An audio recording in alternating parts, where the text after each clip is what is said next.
Hello, I'm Josh Baer, and welcome to the Baer Faxt podcast.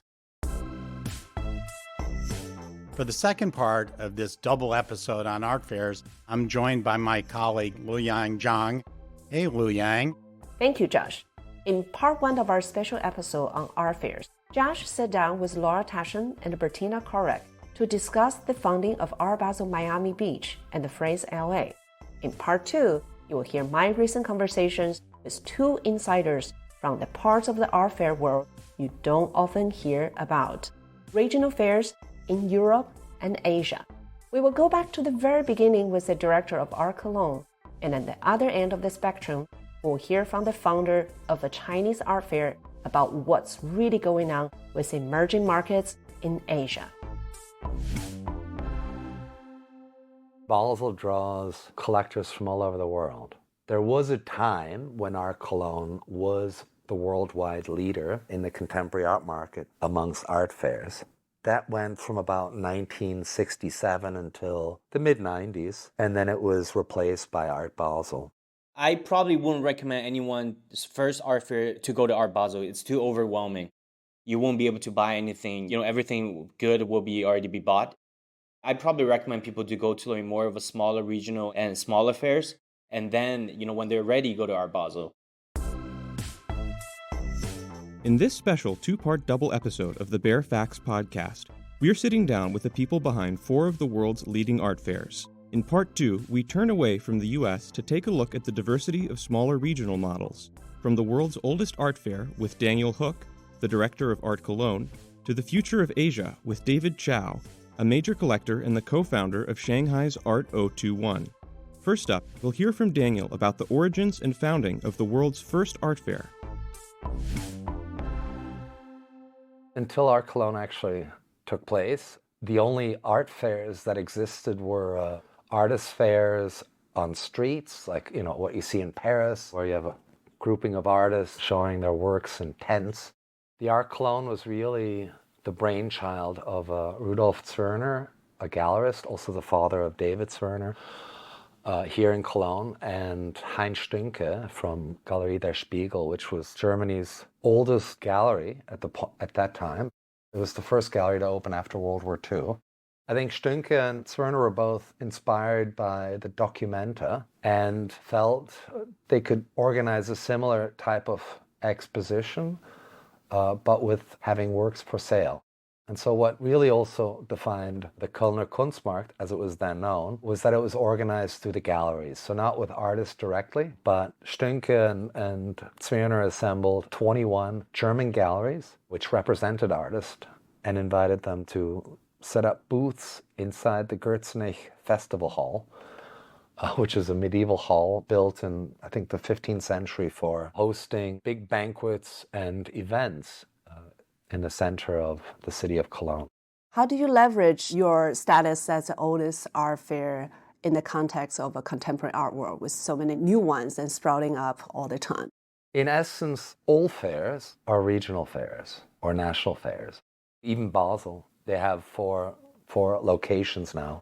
Especially now after the pandemic, it's not the traveling circus that it used to be before the pandemic. Germany is really the economic powerhouse within the European Union. Germany has a population of around 88 million people. So it's one of the largest countries in Europe. By comparison, Switzerland has around 7 million. Germany also has a very long tradition of art collecting, going back into the Middle Ages. In terms of the sheer size and number of galleries that we have, a conservative estimate would be around 500 galleries in Germany alone. Running an art fair in Germany is very different from, let's say, running an art fair in Switzerland, which has, maybe 50 galleries, maybe 70 in total. Really not enough to do a national fair. I think we also have to look at kind of the markets and the dissemination of artists' works and how that works. And I had a gallery in Los Angeles. I sold mostly to LA collectors. I had a couple German collectors. And then, with galleries I've talked to, Berlin, for example, there's quite a few galleries that I've spoken with who have zero German collectors. We have this kind of global art collecting community, and then we have these, let's call them regional markets. The bulk of German galleries sell to German collectors. Can't really compare it to the US. I think most American galleries sell to Americans. And then you have this smaller percentage of really high net individuals active on a global level. You need both for a healthy art ecosystem. Art Cologne can be and is perceived as a regional market, but it's a huge regional market. German galleries at Art Cologne have long had a large local community of collectors to rely upon, but the contemporary market in China has only really taken off in the last decade or so. After a short break, listen as Shanghai-based collector and Art 021 co-founder David Chau explains how he used his art fair as a platform to foster a homegrown art ecosystem in China. Don't transact without the Baer Faxt. Subscribe to the Baer Faxt newsletter to receive the key developments in the art world and op-eds from Josh Baer in your inbox each Thursday, plus special auction editions direct from the sale room. The only report on who bought what and who tried to but didn't get it. Head to thebaerfaxt.com to learn more and check out our full range of content offerings. I think for the first 10 years of my career, which is from 2003 to 2013, I definitely spent more time traveling, go to different museums, different shows, different galleries. That was the fun period. I got to know everybody in the art world, got to know the whole industry, the whole ecosystem. But then for the last 10 years, I'm just been focusing on developing the Art 21 brand, but at the same time, creating more dialogues and supporting more projects that facilitates the development of art ecosystem in China. We started the fair not because we thought it was good for making money or that sort of stuff. It was just that we thought the whole art ecosystem, contemporary art market, since like 2006, that's when the market kind of exploded, up to when we founded the fair in 2013, there wasn't really a structure nor a healthy ecosystem to support the galleries, to support the artists, and to introduce new collectors to the art world. So that was the pure, fundamental reason why we started the fair. It just kind of grew from there. We didn't really have a goal to say, we want to be one of the best art fair in Asia. It was just something that we thought was missing in China, and we thought it was the right thing to do. Now it's been 10 years, and did you see your art fair fulfill that purpose? I think it more than fulfilled our initial target, because we just wanted to be a platform, a community when we first started. But now it outgrew us, I would have to say. It's becoming this engine that really supported a lot of galleries and actually brought a lot of galleries from outside of China to experience what the Chinese market is all about. And also we kind of developed and helped a lot of new collectors in China to start buying contemporary art. And that's still our target for the next 10 years and beyond. People talk about regional art fairs or international art fairs. How do you define yourself? I think we haven't changed since day one, that we are a regional art fair with an international target, because the goal has always been to bring the best galleries to China. But our focus has always been to help foster the Chinese art ecosystem. To us, it's all about facilitating this dialogue, but at the same time, develop the Chinese market. That's still what we're doing right now. I guess you get this question a lot because there, in that region, particularly in Asia, there's Art Basel Hong Kong, and there's many new art fairs growing in that region. And particularly this year, after the COVID restriction, is there a new position for your fair in the context of that regional art fairs? For sure, because the Chinese contemporary market is quite new for the last 10, 20 years. The whole Western art market has been there for a long time, over 100 years, the modern art market. That whole system cannot be translated and copied directly into the Chinese market. So that's why we are learning a lot from Art Basel, of course, from Frieze, from all these global, from TEFAF. But at the same time, we know what the Chinese market want and what the Chinese collectors need. So we've been twisting a lot, and we've been adding a lot of what the Chinese market needs into our fair. So I think that kind of formed our identity compared to any of the other fairs. Now that we've gone back to the very beginning to hear about the founding of leading regional fairs in Cologne and Shanghai, we'll take a look at the art fair landscape of today. First up after the break, we'll hear from Daniel Hook about the unique qualities that set the German art world apart. Don't transact without the Baer Faxt. Consider bundling your newsletter subscription with access to our auction database, the only platform that lets you know who bought what and who tried to but didn't get it, with over 12,000 data points going back to 1994. Head to thebaerfaxt.com to learn more. Basel draws collectors from all over the world. There was a time when Art Cologne was the worldwide leader in the contemporary art market amongst art fairs. That went from about 1967 until the mid-90s, and then it was replaced by Art Basel. Basel, from the beginning, was really forced to look at the international market because they didn't have enough local galleries, per se. Cologne, from the beginning, was a closed-off market in its first year, in the sense that only German galleries were invited to participate. But over time, it opened up to inviting galleries from abroad, particularly American galleries. But at the same time, it always had an obligation to support the local market, to support German galleries. I know it's called Internationaler Kunstmarkt, International Art Market, and that was the name adopted in 1974. We're about 60% German galleries and about 40% galleries from, surrounding regions, Switzerland, Austria, the Benelux countries, France, Italy, Spain, etc., with some Americans, Britain, some Asian galleries. In terms of the galleries, you have 60% versus 40%. In terms of visitors, can you also talk to the audience a little bit about the profiles of visitors every year? Pre-pandemic, we were around 80% German visitors, 20% from, surrounding regions, Switzerland, Austria, speckles of Americans, etc. I think now it's probably more like 90%. Not that it's a bad thing. Germany is in a unique position, the economic powerhouse of Europe. It's interesting, but historically speaking, artists in the 60s, 70s, 80s, if they didn't have a career in Europe, in Germany, they didn't really have a career. They didn't have any staying power. How that's today is, of course, different. The Asian art, particularly the Chinese market, plays a huge role.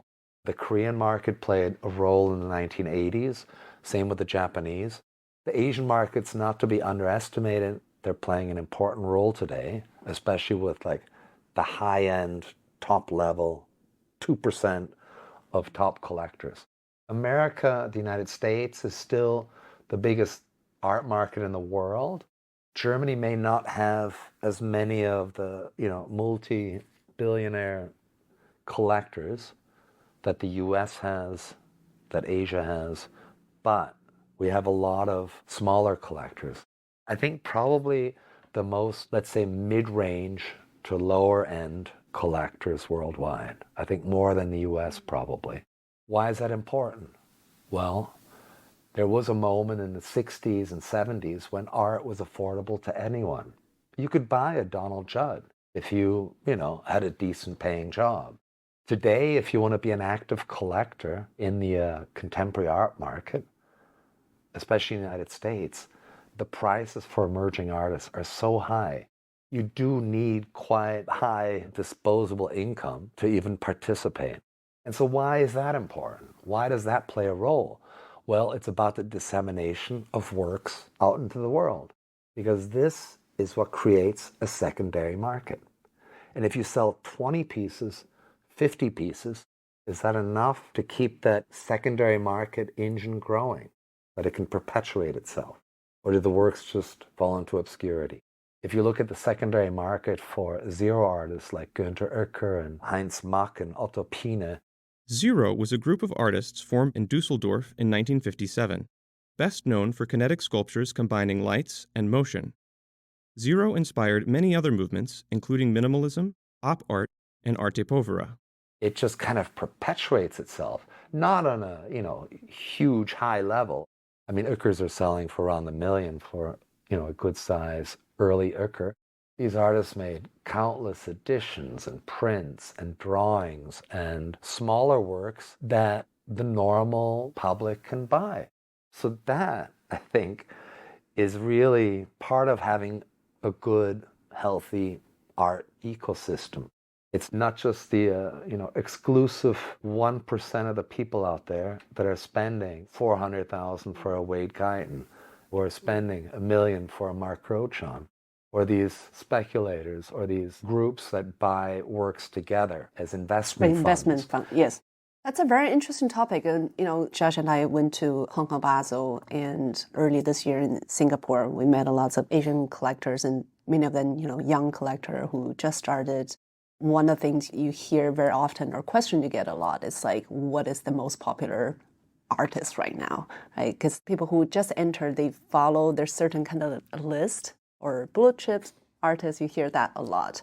The German collectors who come to your fair, for example, the 80% or 90% of your domestic collectors, and many of them, buying art is kind of regular activities for them, right? Rather than just saving money for buying like a very expensive but very popular artist. So you see that difference compared to your collector group here or in some of other regions? Definitely. There's a long, long tradition of collecting, but also, the demographics of Germany. There's not so much inequality of wealth as in other nations. I mean, there's a lot of super rich, yeah, but between the upper middle class and the middle class, it's not such a huge gap. And buying art is an activity that even normal people can still do in Germany. And that's something I don't really see in the US. For me personally, I think it's important that our art stay within our lives, that it isn't just this thing of speculation for the super wealthy. Now that we've learned about the unique collecting communities of Germany and Shanghai, Daniel and David explain how their respective fairs each cater to their local communities. I told you that when we first moved to Cologne, the first time I went to your fair, I just found that I really appreciate how quiet. I mean, quiet doesn't mean like it's not crowded. There are lots of visitors, but in terms of the atmosphere, like people spending time talking about art. Also, as new to the city, I didn't know that many people. I didn't have to stop by saying hi to that many people at the VIP days. I really enjoy just like, purely looking at the art and talking to the gallery about the artworks. I've heard this from a lot of American galleries, like, hey, wow, conversations have been great. I've met a lot of good people. No one leaves their business card, and no one's buying, yeah? So, and then occasionally it's like, a gallery will reapply the next year. I'm like, I thought you didn't sell anything. They're like, oh my God, 6 months later, they contacted me and asked me if the work was still available.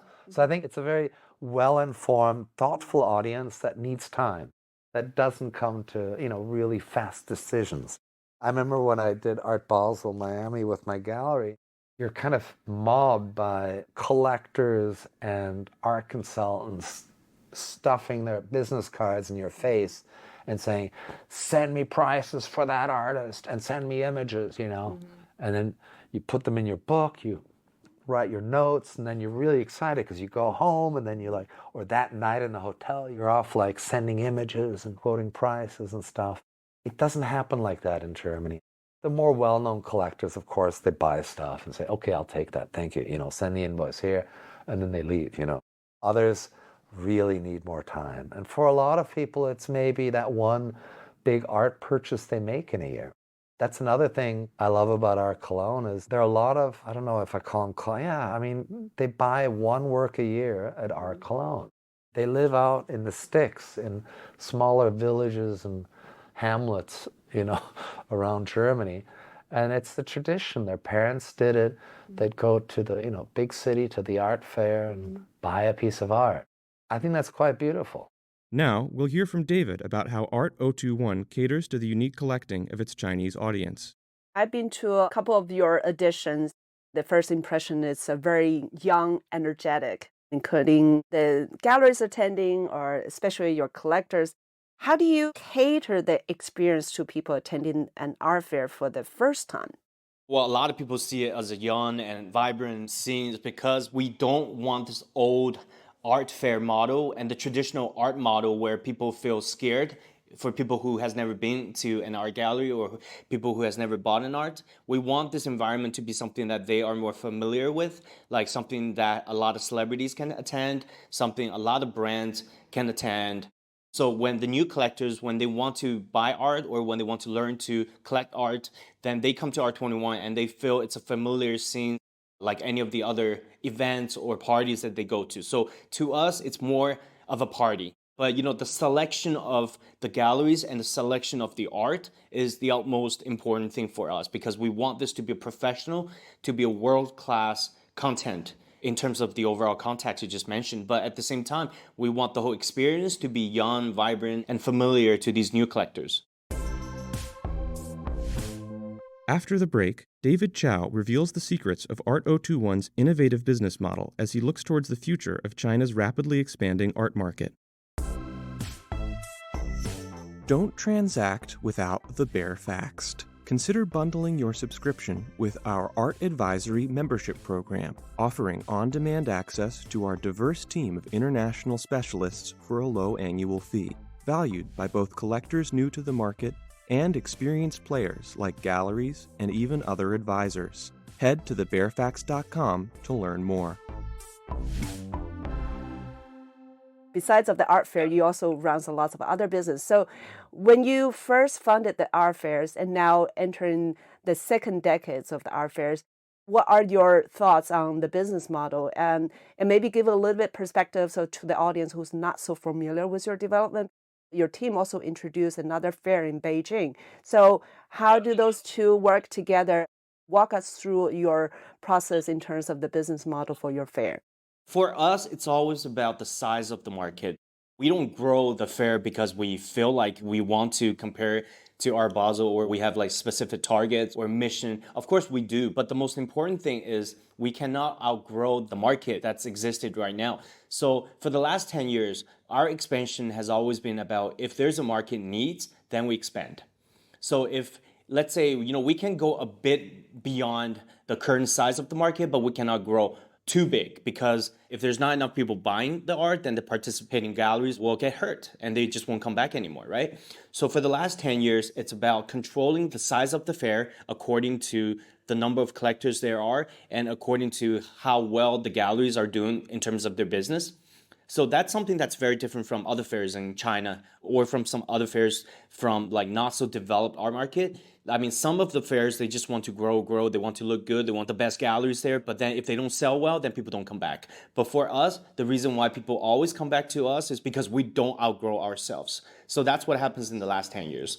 And for the next 10 years, it's about business development for us because like you mentioned, we go to Beijing, we go to Shenzhen, and we go to Chengdu. It's because there's a needs in the market.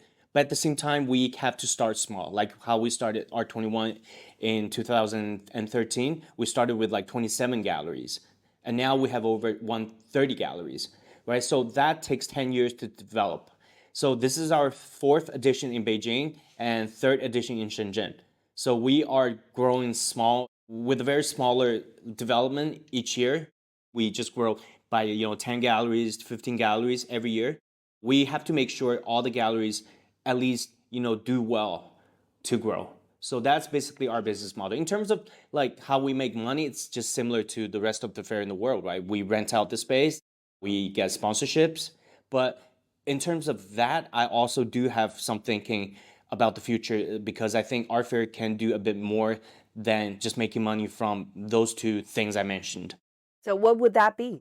I think, because in the Western art market where it's more developed, there's a huge group of advisors, people who are professionals in our world, but there's not so many of those type of professional people in China, nor in a lot of like developing art market, in Korea, in Singapore, Hong Kong. So I think, for us, maybe there's a chance that we can I'm not saying the art fair should become advisors, but that we can help to develop or to create more opportunities for people who want to become professionals in this industry.